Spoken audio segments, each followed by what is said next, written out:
ಧರೆಗೆ ಇಳಿಯುತ್ತಾ ಅಮರಾವತಿ.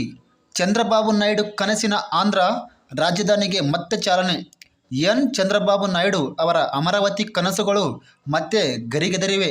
5 ವರ್ಷ ಶೈತ್ಯಾಗಾರದಲ್ಲಿದ್ದ ಆಂಧ್ರ ಪ್ರದೇಶ ರಾಜಧಾನಿ ಮತ್ತೆ ಮುನ್ನೆಲೆಗೆ ಬಂದಿದ್ದು, ಆ ಕುರಿತು ಮಾಹಿತಿ. ನಮಸ್ಕಾರ ಸ್ನೇಹಿತರೆ, ಮೀಡಿಯಾ ಪವರ್ ಯೂಟ್ಯೂಬ್ ಚಾನಲ್ ವತಿಯಿಂದ.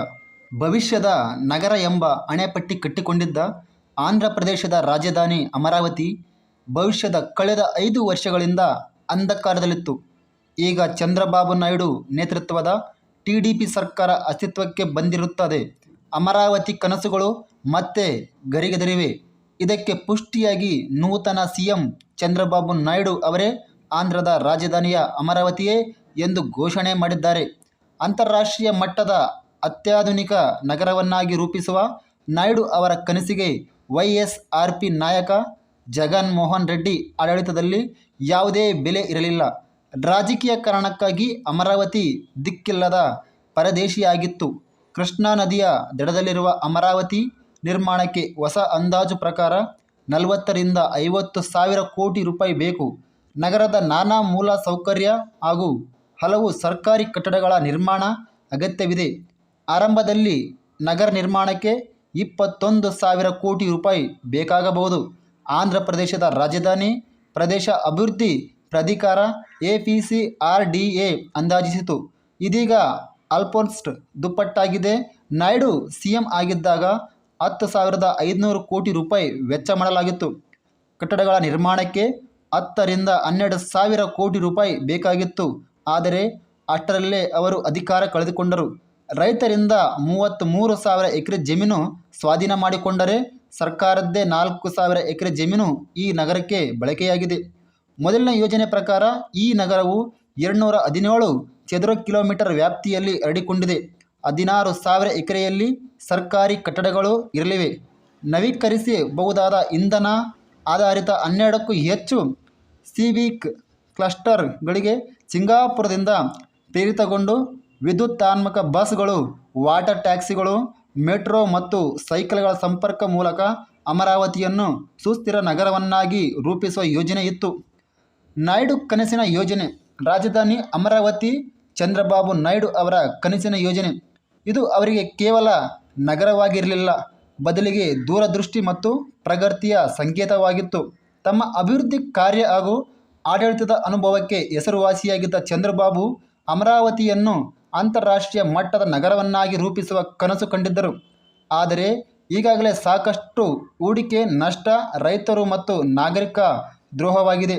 ಇದನ್ನೆಲ್ಲ ಸರಿದೂಗಿಸುವ ಪ್ರಯತ್ನವು ನಾಯ್ಡು ಅವರಿಗೆ ಕೇವಲ ರಾಜಕೀಯ ಅಜೆಂಡಾ ಮಾತ್ರವಲ್ಲ, ಅದು ಅವರಿಗೆ ವೈಯಕ್ತಿಕ ಮತ್ತು ರಾಜಕೀಯ ಪ್ರತಿಷ್ಠೆಯಾಗಿದೆ.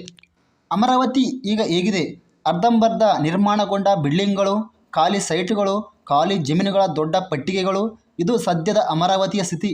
ಬೃಹತ್ ನಗರ ನಿರ್ಮಾಣಕ್ಕೆ ಮೂಲ ಸೌಕರ್ಯಗಳನ್ನು ರೂಪಿಸುವ ಪ್ರಮುಖವಾಗುತ್ತದೆ. ಇಲ್ಲಿ ಅದೇ ಕೊರತೆಯಾಗಿದೆ. ಈಗಲೂ ಸರ್ಕಾರಿ ಕಚೇರಿಗಳು ತಾತ್ಕಾಲಿಕ ಕಟ್ಟಡಗಳಲ್ಲಿ ಕೆಲಸ ಮಾಡುತ್ತಿವೆ.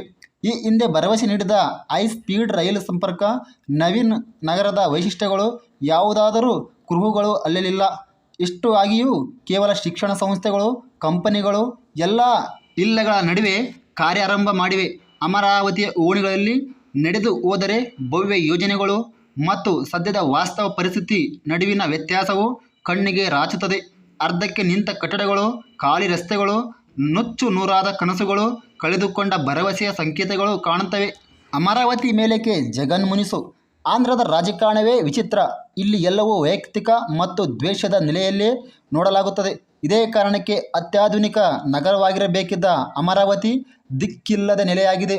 ಹೌದು, 2019ರಲ್ಲಿ ವೈಎಸ್ಆರ್ಪಿ ನಾಯಕ ಜಗನ್ ಮೋಹನ್ ರೆಡ್ಡಿ ಅಧಿಕಾರಕ್ಕೆ ಬರುತ್ತಿದ್ದಂತೆ ಈ ಹಿಂದೆ ಆಗಿದ್ದ ಮುಖ್ಯಮಂತ್ರಿಯಾಗಿದ್ದ ಚಂದ್ರಬಾಬು ನಾಯ್ಡು ಅವರ ಕನಸಿನ ನಗರಕ್ಕೆ ಕೊಳ್ಳೆ ಇಟ್ಟರು.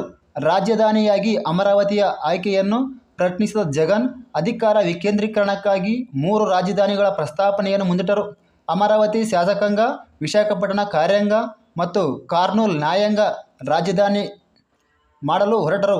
ಜಗನ್ ಅವರ ಈ ಪ್ರಸ್ತಾಪಕ್ಕೆ ಸಾಕಷ್ಟು ವಿರೋಧ ವ್ಯಕ್ತವಾಯಿತು. ತಂದೆ ತಾಯಿ ಜಗಳ ಮಧ್ಯೆ ಕೂಸು ಬಡವವಾಯಿತು ಎಂಬಂತೆ ನಾಯ್ಡು ರೆಡ್ಡಿ ವೈಯಕ್ತಿಕ ಕದನ ನಡುವೆ ಅಮರಾವತಿ ಬಡವವಾಯಿತು.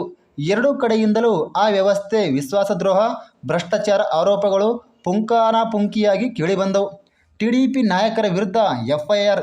ಭವಿಷ್ಯದ ನಗರ ರೂಪಿಸಲು ಹೊರಟಿದ್ದ ಚಂದ್ರಬಾಬು ನಾಯ್ಡು ಅದೇ ಕಾರಣಕ್ಕೆ ಎಫ್ಐಆರ್ ಕೂಡ ಎದುರಿಸಲೇಬೇಕಾಯಿತು. ಅಮರಾವತಿ ವರ್ತುಲ ರಸ್ತೆ ನಿರ್ಮಾಣದಲ್ಲಿ ಅವ್ಯವಹಾರ ನಡೆದಿದೆ ಎಂದು ಆರೋಪಿಸಿ ಆಂಧ್ರದ ಸಿಐಡಿ 2022 ಮೇ ತಿಂಗಳಲ್ಲಿ ಚಂದ್ರಬಾಬು ನಾಯ್ಡು ಮತ್ತು ಅಂದಿನ ನಗರ ಅಭಿವೃದ್ಧಿ ಸಚಿವರಾಗಿದ್ದ ಪೊಂಗೂರು ನಾರಾಯಣ ವಿರುದ್ಧ ಎಫ್ಐಆರ್ ದಾಖಲಿಸಿತು. ಅಮರಾವತಿಯಲ್ಲಿ ಮತ್ತೆ ಗಗನಕ್ಕೇರಿದ ಬೆಲೆ. ಅಮರಾವತಿಯೇ ಆಂಧ್ರ ಪ್ರದೇಶ ಏಕೈಕ ರಾಜಧಾನಿ ಎಂದು ಎನ್ ಚಂದ್ರಬಾಬು ನಾಯ್ಡು ಘೋಷಿಸಿದಂತೆ ರಿಯಲ್ ಎಸ್ಟೇಟ್ ದಂಧೆ ಮತ್ತು ಎಡೆಬಿದ್ದಿದೆ. ಎಕ್ದಮ್ ಸೈಟುಗಳ ಬೆಲೆಯಲ್ಲಿ 20% ರಿಂದ 30% ಹೆಚ್ಚಳವಾಗಿದೆ. ಹೂಡಿಕೆದಾರರು ಹೆಚ್ಚಿರುವ ವಿಶ್ವಾಸವೇ ಇದಕ್ಕೆ ಕಾರಣ. ನಗರ ಆರ್ಥಿಕ ಮತ್ತು ನಿರ್ಮಾಣ ಚಟುವಟಿಕೆಗಳ ಮತ್ತೆ ಹೆಚ್ಚುವ ನಿರೀಕ್ಷೆಯನ್ನು ಸ್ಥಳೀಯ ಉದ್ಯಮಿಗಳು ವ್ಯಾಪಾರಸ್ಥರು ಹೊಂದಿದ್ದಾರೆ. 217 ಕಿಲೋಮೀಟರ್ ವ್ಯಾಪ್ತಿಯಲ್ಲಿ ಹರಡಿಕೊಂಡಿರುವ ಆಂಧ್ರ ರಾಜಧಾನಿ ಅಮರಾವತಿ 12ಕ್ಕೂ ಹೆಚ್ಚು ಅಧಿಕ ಆಂಧ್ರ ರಾಜಧಾನಿ ಅಮರಾವತಿಯಲ್ಲಿರುವ ನಾಗರಿಕ ಕ್ಲಸ್ಟರ್ಗಳು 50,000 ಕೋಟಿ ರೂಪಾಯಿ. ಈಗ ಅಮರಾವತಿ ನಗರ ನಿರ್ಮಾಣದ ಅಂದಾಜು ವೆಚ್ಚ ಮೂಲ ಅಂದಾಜಿಗಿಂತ ಈಗ 2 ಪಟ್ಟು ಹೆಚ್ಚಳ. 33,000 ಎಕರೆ ನಿರ್ಮಾಣಕ್ಕೆ ರೈತರಿಂದ ಸ್ವಾಧೀನಪಡಿಸಿಕೊಂಡ ಜಮೀನು.